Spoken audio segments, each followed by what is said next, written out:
Adding new apps to your site is very easy.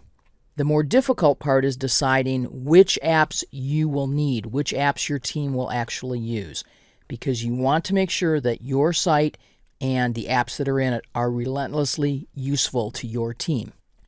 If I wanted to add a timeline, calendar, and tasks, there's a link right here that will help me do that. And if I wanted to add other lists and libraries, there's a link here. But once your site is more mature, this promoted links list at the top, get started with your site, will be gone. So I want to show you the more difficult way, which is still so easy, to add new apps to your site. Simply go to Site Contents. Remember, if you don't have a link here in the Quick Launch and you have permission, you'll have one here on the Settings gear. Let's drop into Site Contents, and the first thing you see at the top is Lists, Libraries, and Other Apps. I want to say first that lists and libraries being listed separately is an interesting distinction. There are some folks who treat all libraries as lists because they are a subset of lists. So at some point, if this simply says Lists and Other Apps, don't be shocked. This is a display of what we already have in our site. We have a Documents library app that has 14 items in it. We have a links list that has 5 items in it, last modified 12 minutes ago. We have Site Assets that was built for the site, Microfeed, which is showing us our news feed, and then Site Pages, which are the pages that are contained in the site, and no subsites at all. Let's add an app. At the top are a list of noteworthy apps. Noteworthy apps are the same for every site. Don't be fooled by the fact that there's a document library there and say, oh, I thought we had one. Yep. There's no condition that says if they already have a document library, leave them alone. So noteworthy apps are just frequently used apps, most popular apps. What I'd like to do is add an announcements list. That's right here. If I click App Details, we'll get some information about it. A list of news items, statuses, and other short bits of information. The purpose of an announcements list is to allow people on the team to communicate information with each other and collect it all in one place. In other words, I can announce that we have a new deadline, or that there's a meeting with the clients, or that we have the possibility of being involved with some new events related to the Super Bowl.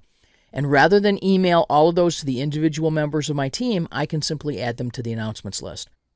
And equally important for me, I can go back and see what announcements we've posted. So if I want to know when I told the team something, I can easily find that. So many teams use announcements that at one time the announcements list was included when you created a new site. But I want to add an announcements list. It wants to know the name. Now, in your organization, if all the announcements lists are named Project News or Site News or Team News, you might want to use that name. But if you're one of the first people creating a site and you think they should be called announcements, you can simply call them announcements. If I click Advanced Options, all I'll have is the ability to enter a description. And notice that my name is gone, and I have to type it in again because I'm switching to a new page.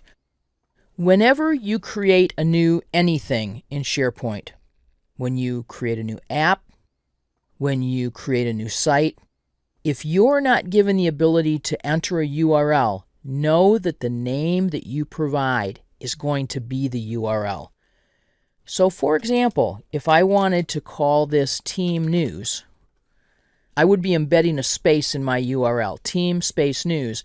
Since you can't have spaces in a URL, this will automatically become team%20 news. So, because %20 is the ASCII character for a space. If I wanted to include a space, I would simply put the name in like this, Team News, and then return and edit the title. But I always want to make sure that I'm slamming down an excellent URL here without a lot of extra spaces. And I don't want, for that reason, to have a really long name. If this was to say Team News for Bernal Heights, San Francisco, that's a really bad name to enter when I'm creating a new app. But I will call it Announcements, and it could be that you even want to call it Announce. A nice short URL. Human readable, easy to read. And then we'll come back and we'll modify the name on this in a bit. And this is Announcements for Team Landon SF team members. We'll just leave it at that and create this. I'm in my list, and as I said, there is the part of the URL that has announce in it. If I want to change the name, it's right here and easy to do. We'll look at this again later, but if I click on my list settings, here is my list name, description, and navigation. And if I click here at the top, if I simply change this to announcements or announcements for or whatever I would like, I have the ability to do that, and it will not change the URL. The only time a URL will change is if I have the opportunity to edit it here myself manually. Next, do I want this list on the quick launch? Right now it's there because I've seen it recently. I'm going to say yes, add it to the quick launch, and let's see what that does. And click Save. So now I've created the list. Let's go back to announcements. Here it is on the list by itself, and I can create announcements in this list by saying New Announcement. By clicking New Announcement, every announcement will have a title, and the title is Welcome to the Bernal Heights team site, and then I could add some information. We're looking forward to launching this team site early next month. Watch here for more information. I can expire it if I wish, and when it expires, then it doesn't show as current any longer, but I'm simply going to click, and there it is. There's the title, and I can click more if I'd like to read it, but I can create a view that will show the body as well as the title and the modification date. Now that we know how to add an app to our site, let's do another one really quickly because we'd like to have a contacts list for people who our team is working with. Let's go to Site Contents, add an app. The app that I wish to use is called Contacts. And when I look at the app details, this one is interesting because it is one of the apps that can be synchronized with Microsoft Outlook or with other programs similar to Outlook. So if I add this app and we put our contacts in here, all of my staff members can synchronize to this list rather than maintaining their own separate lists, which I think is pretty cool. Let's add it. I can simply call this contacts, but I want this to be for San Francisco area contacts.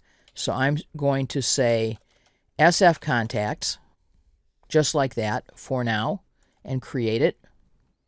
And you know what we're going to do right away. We're going to open it up, click List Settings, edit the list name,